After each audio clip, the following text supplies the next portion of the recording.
0.73%포인트. 역대 최소 득표율 격차로 당선된 윤석열 대통령. 나는 헌법을 준수하고 국가를 보위하며 자유민주주의와 시장 경제를 강조하며 야심차게 닻을 올렸지만 국정 운영은 순탄치 않았습니다. 주요 현안을 놓고 번번이 과반 의석 야당과 충돌했습니다.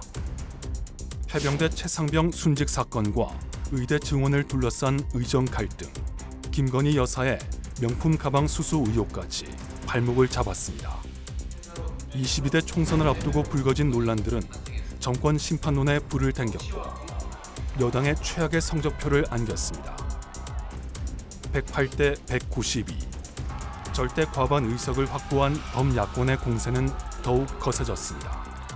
민주당의 승리가 아니라 우리 국민들의 위대한 승리입니다. 정부 여당과 이견이 있는 법안들을 밀어붙였고 헌법과 법률을 위반했다며 잇따라 공직자들의 탄핵을 추진했습니다. 권력기관 특수활동비와 예비비 등 쟁점 예산도 단독으로 삭감했습니다. 법률안 제2요구권 등으로 맞서며 날을 세우던 윤석열 대통령은 급기야 비상계엄을 선포했습니다. 파렴치한 종북 반국가 세력들을 일거에 척결하고 하지만 이는 곧 위헌 위법 논란에 휩싸였고 여당 일부 의원마저 힘을 보탠 대통령 탄핵 소추안은 국회 문턱을 넘었습니다. 그렇게 시작된 윤석열 대통령의 탄핵 심판. 파면과 복귀의 갈림길에 선 그의 정치적 운명이 어떻게 갈릴지 온 국민의 시선은 이제 헌법재판소로 향해 있습니다. 오늘의 팩트체커 윤성훈 기자와 함께합니다. 윤 기자, 지난해 12월 3일 밤 선포됐던 비상계엄의 후폭풍이 여전히 거센 것 같아요. 맞습니다. 1979년 박정희 전 대통령이 시해된 11.6 사건 이후 45년 만에 재현된 거라 시민들이 받은 충격이 컸습니다. 현직 대통령이 또다시 탄핵 심판정에 서게 된 이유겠죠. 특히 그 뒤 펼쳐진 탄핵 찬반 집회와 치열한 법정 공방은 대한민국을 경랑의 소용돌이로 몰아넣었습니다. 그래서 오늘은 12.3 비상계엄 사태 당시 벌어진 일들과 향후 전국의 분수령이 될 탄핵 심판의 핵심 쟁점들을 하나하나 짚어보려고 합니다. 지난해 12월 3일 밤 10시 23분 대국민 긴급 담화를 자청한 윤석열 대통령이 화면에 모습을 드러냈습니다. 거대 야당에 대한 비판을 이어가던 중 갑자기 비상계엄을 꺼내들었습니다. 이 비상계엄을 통해 망국의 나락으로 떨어지고 있는 자유 대한민국을 재건하고 지켜낼 것입니다. 이후 경찰은 국회를 드나드는 모든 문을 막고 출입을 전면 통제했습니다. 거센 항의에 국회의원과 국회 출입증 소지자의 출입이 잠시나마 허용됐지만 상황은 얼마 안 가 다시 긴박하게 돌아갔습니다. 밤 11시 23분쯤 박안수 계엄사령관 명의로 정치활동 등을 금지하는 호고령 1호가 발령된 겁니다. 이를 근거로 경찰은 국회를 재봉쇄했고 군 병력은 국회 경내로 진입했습니다. 비슷한 시각 계엄군은 중앙선거관리위원회, 과청청사 등과 여론조사기관, 호체 건물 앞을 점거했습니다. 일부 무장 병력은 국회 본관 내부까지 진입했습니다. 국회 관계자들은 수화기를 뿌리며 격렬히 저항했고 삼권 분립의 한 축인 입법부가 무력화될 수 있다는 우려에 긴장감은 최고조로 치달았습니다. 그러는 사이 본회의장에 모인 국회의원들은 계엄 저지에 나섰습니다. 12월 4일 새벽 1시 3분 야당 의원은 물론 일부 여당 의원까지 채석 의원 190명 모두의 찬성으로 비상계엄 해제 요구 결의안을 통과시켰습니다. 비상계엄 해제 요구 결의안은 가결되었음을 선포합니다. 새벽 4시 26분 윤 대통령이 국회 요구를 받아들이면서 12.3 비상계엄은 6시간 만에 막을 내렸습니다. 네, 이렇게 비상계엄이 해제됐지만 상황이 마무리된 건 아니잖아요. 네, 당장 더불어민주당 등 6개 야당은 윤 대통령의 책임을 묻겠다며 탄핵소추안을 공동으로 발의했습니다. 헌법과 법률에 어긋난 비상계엄을 선포하고 무장 군인을 헌법기관인 국회와 중앙선관위에 침입시키는 등 위헌, 위법 행위를 저질렀다고 본 겁니다. 야당이 이처럼 발빠르게 움직이는 동안 여당은 1호 당원인 윤 대통령의 탄핵소추안 처리를 놓고 내용을 겪었습니다. 계엄 해제 당일 범야권은 곧바로 윤석열 대통령 탄핵소추안을 국회에 냈습니다. 헌법기관인 국회가 국회의 기능을 행사하는 것을 막았기 때문에 내란입니다. 반면 여당은 친한동훈계와 친윤석열계 등 계파별로 입장이 나뉘었습니다. 비상계엄에 대한 비판 여론과 박근혜 전 대통령 탄핵 이후 정권을 내줬던 쓰라린 기억이 충돌했습니다. 격론 끝에 도출된 당 차원의 결론은 탄핵 반대와 표결 불참. 준비 없는 혼란으로 인한 국민과 지지자들의 피해를 막기 위해서 통과되지 않도록 노력하겠습니다. 안철수, 김혜지, 김상욱 등 일부 국민의힘 의원이 투표에는 참여했지만 가결 정족수 200명을 채우지 못해 1차 탄핵안은 무산됐습니다. 이토록 중대한 국가적 사안에 대해 투표조차 이루어지지 않은 것은 매우 유감입니다. 그러나 더불어민주당 등 야당은 탄핵안의 고삐를 계속 조였습니다. 나빠진 민심도 거들었습니다. 결국 국민의힘은 탄핵 반대 당론은 유지하면서도 표결에는 참여하기로 했습니다. 이후 국회의원 300명 전원이 출석한 가운데 이루어진 2차 탄핵안 무기명 투표. 여당 의원 최소 12명이 이탈하면서 윤석열 대통령 탄핵소추안은 찬성 204표로 가결됐습니다. 12.3 비상계엄 선포 11일 만에 윤 대통령의 권한 행사는 정지됐습니다. 네, 이렇게 공이 헌법재판소로 넘어간 뒤에도 논란은 계속됐죠. 네, 헌법재판소법은 재판관 7명 이상이 사건을 심리하고 6명 이상의 찬성을 통해 탄핵을 결정하도록 규정하고 있는데요. 문제는 헌법재판관 9명 가운데 3명이 공석이었다는 겁니다. 헌재는 6명으로도 심리는 가능하다고 밝혔지만 심판 정족수를 둘러싼 우려는 가시질 않았습니다. 네, 그렇기 때문에 야당이 당시 한덕수 대통령 권한대행 겸 총리에게 국회 목사 재판관 3명의 임명을 강하게 요구한 거죠. 네, 하지만 한덕수 대통령 권한대행 겸 총리는 여야 합의가 필요하다며 임명을 보류했고 야당은 추가로 탄핵 소추를 강행했습니다. 그 뒤 권한을 넘겨받은 최성목 부총리가 여야가 각각 추천한 2명을 임명하면서 정족수 논란은 잦아들었고 헌재는 8인 체제로 심리에 본격 돌입했습니다. 국회 탄핵소추단과 윤석열 대통령 측이 벌이는 공방의 핵심 쟁점은 크게 4가지입니다. 먼저 비상계엄 선포와 포고령 1호의 위헌 위법 여부. 국회 소추단은 전시 사변 또는 이에 준하는 국가 비상사태란 법정 요건이 충족되지 않아 12.3 비상계엄은 헌법을 어긴 거란 입장입니다. 정치 활동을 금지하고 전공의 처단 등을 적시한 포고령도 겨눴습니다. 일체의 정치 활동을 금지한다는 것은 헌법 제77조 3항을 정면으로 위반했습니다. 하지만 윤 대통령 측은 나라가 위기에 놓였다는 대통령의 판단에 따라 비상계엄이 선포된 거라고 반박했습니다. 입법의 폭거가 국회의 권한이라고 얘기를 하셨는데 비상계엄의 선포와 그에 따르는 후속 조치도 엄연히 헌법상 대통령의 권한이라는 점을 말씀드립니다.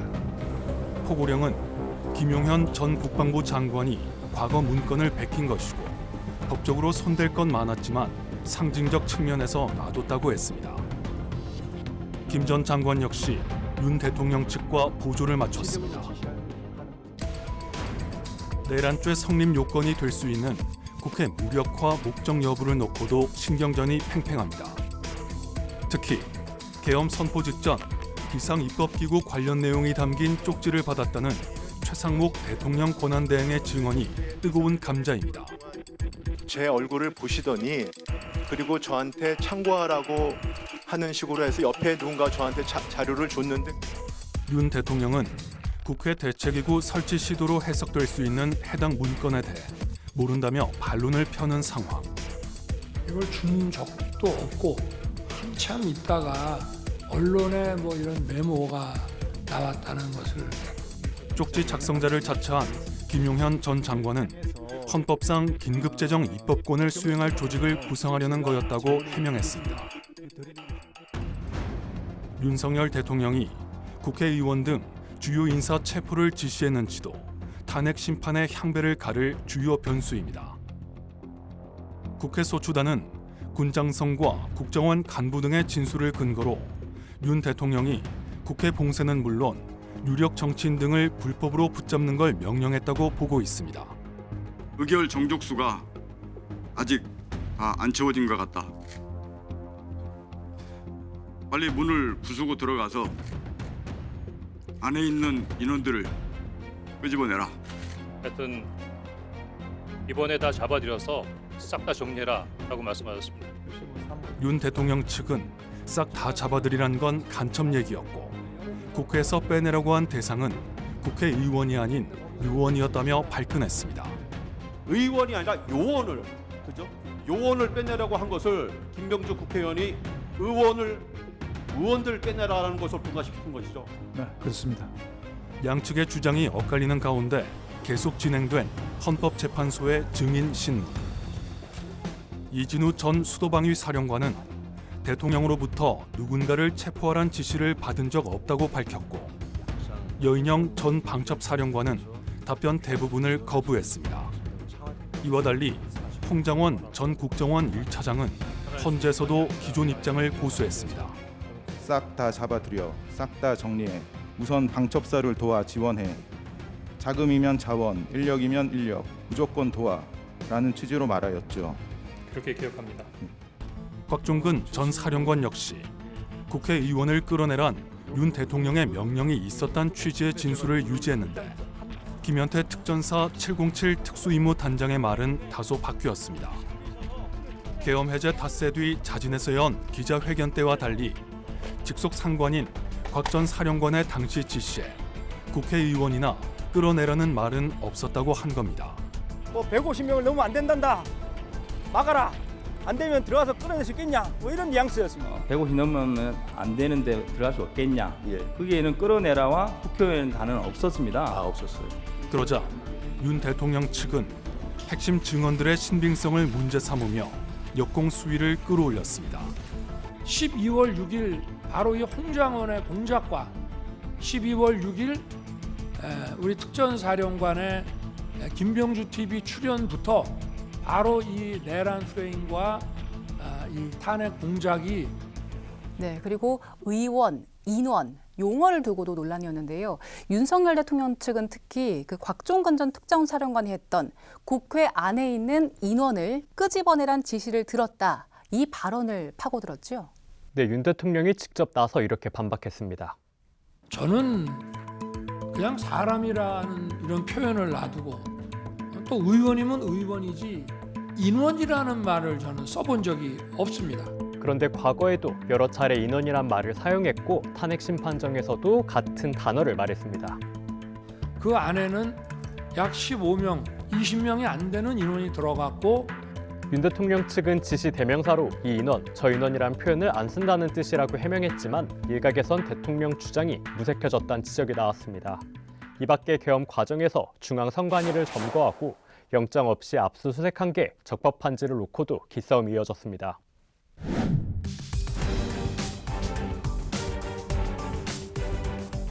윤석열 대통령은 선관위에 군병력 투입을 지시한 건 본인이라고 인정했습니다. 선관위에 좀 보내라고 한 것은 제가 김용현 장관에게 얘기를 한 겁니다. 국정원에서 들여다보지 못했던 선관위 전산 시스템을 점검하려 했던 겁니다. 계엄 당국이 계엄 지역 내 행정 사법 사무를 관장하는 만큼 부정선거 여부 확인 차원에서 계엄군을 선관위에 보낸 건 위법이 아니란 주장입니다. 하지만 국회 소추단은 윤 대통령의 비상계엄 선포 배경 가운데 하나로 꼽히는 부정선거론을 무책임한 의혹 제기라고 일축했습니다. 대법원 판결과 선관위 측 설명 등을 이유로 내세웠습니다. 아파트한 투표지가 재검표나 또는 개표 현장에서 나오는 것이 가능하다고 생각하십니까? 대법원이 그 검증한 결과 그것은 정상적인 투표지다라고 결론. 압수수색 영장도 없이 계엄군이 헌법기관인 중앙선관위 청사를 점거하고 서버 반출 등을 시도한 건 역시 명백한 위헌 위법이라고 받아쳤습니다. 네, 그리고 국회 소추단이 탄핵소추 사유에서 형법상 내란죄를 빼겠다고 한 걸 두고도 격론이 오갔지요. 네, 내란죄 대신 헌법 위반 여부를 집중적으로 따지겠다는 국회 소추단 측 방침에 윤 대통령 측은 탄핵소추 자체가 무효라며 강하게 반발했습니다. 주요 혐의가 변경된 만큼 헌재가 각하 결정을 내려야 한다는 겁니다. 헌재 측은 이 논란과 관련해 재판부가 판단할 사안이라며 탄핵 심판을 예정대로 진행하고 있는데요. 과거 대통령 탄핵 심판에선 어떤 결론이 내려졌는지도 화면으로 함께 보시죠. 2004년 3월 헌정사상 처음으로 탄핵 심판대에 올랐던 고 노무현 전 대통령. 17대 총선을 앞두고 여당을 편드는 발언이 문제가 됐습니다. 국민들이 압도적으로 지지를 해주실 것을 기대합니다. 공무원의 선거 중립 의무를 위반한 만큼 탄핵해달라는 게 국회 소추단의 주장이었습니다. 하지만 헌법재판소의 판단은 달랐습니다. 선거 중립 의무 위반은 맞지만 대통령을 파면할 정도의 중대 사안은 아니라며 기각 결정을 내렸습니다. 국회에서 탄핵안이 가결된 지 63일 만입니다. 탄핵 결정에 필요한 재판관을 정족수에 이르지 못하였으므로 이를 기각하기로 하여 13년 뒤 대한민국은 또 한 번 대통령 탄핵 정국을 맞았습니다. 박근혜 대통령 임기 중 최순실 국정농단 사건이 불거진 겁니다. 내가 이러려고 대통령을 했나 하는 자괴감이 들 정도로 헌재는 박 대통령이 측근인 최 씨의 이익을 위해 대통령의 지위와 권한을 남용한 것으로 봤습니다. 대통령 파면으로 얻는 헌법 수호 이익이 압도적으로 크다며 재판관 8명 만장일치 의견으로 탄핵안을 인용했습니다.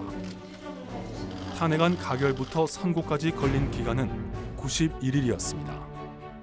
피청구인 대통령 박근혜를 파면한다. 그렇다면 윤석열 대통령의 탄핵 심판은 언제쯤 결론 날까요?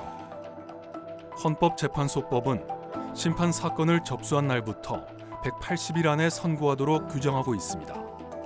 지난해 12월 14일 윤 대통령 사건이 헌재에 넘어온 걸 고려하면 오는 6월 12일 안에는 답을 내놔야 합니다. 그런데 그동안 헌재는 대통령 탄핵 심판처럼 파급력이 큰 사안은 국가적 혼란을 최소화하기 위해 180일이 되기 전에 결정을 내렸습니다. 여기에다 문영배 헌재소장 권한대행과 이미선 재판관의 임기는 오는 4월 18일 끝납니다. 윤석열 대통령 탄핵 심판 선고가 그 전에 나올 수 있다는 전망에 무게가 실리는 까닭입니다. 네, 심판 기간인 180일을 다 채우지 않고도 신속하게 결론을 낼 수 있다는 건데 앞으로 헌재가 내릴 수 있는 결정은 크게 3가지로 나뉘는 거지요? 맞습니다. 헌법재판관들은 평일을 거쳐 탄핵안 인용, 기각, 각하 가운데 하나를 결정합니다. 재판관 8명 가운데 6명 이상이 탄핵안을 인용하면 윤석열 대통령은 즉시 파면됩니다. 대통령직이 박탈된 윤 대통령은 자연인 신분으로 내란 우두머리 혐의 형사재판을 받아야 합니다. 12.3 내란의 밤, 전 국민이 TV 생중계를 통해 국회를 침탈한 무장한 계엄군들의 폭력 행위를 지켜보았습니다.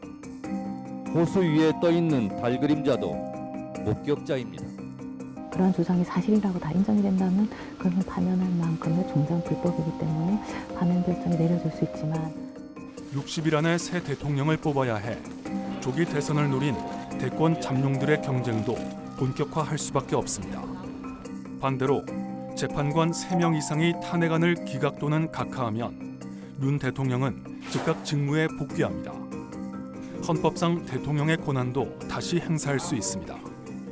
제가 직무에 복귀하게 된다면 먼저 펼칠 체제를 우리 몸에 맞추고 미래 세대에게 제대로 된 나라를 물려주기 위한 개헌과 정치개혁의 추진에 후반부를 집중하려고 합니다. 탄핵 소추와 탄핵안이 달라졌기 때문에 동일성이 안 되기 때문에 국회 재의결을 거치지 않아서 그건 각하돼야 된다. 하지만 내란 우두머리 혐의로 기소된 형사재판은 피하기 어렵습니다. 대통령은 재직 중 형사소추를 받지 않지만 내란과 외환죄만큼은 예외이기 때문입니다. 현직 대통령이 형사재판정에 서는 초유의 사태가 벌어지는 겁니다. 어떤 결과든 우리 사회에 미칠 파장이 클 수밖에 없는 만큼 헌재 역할이 그 어느 때보다 중요하다는 지적이 나오고 있습니다.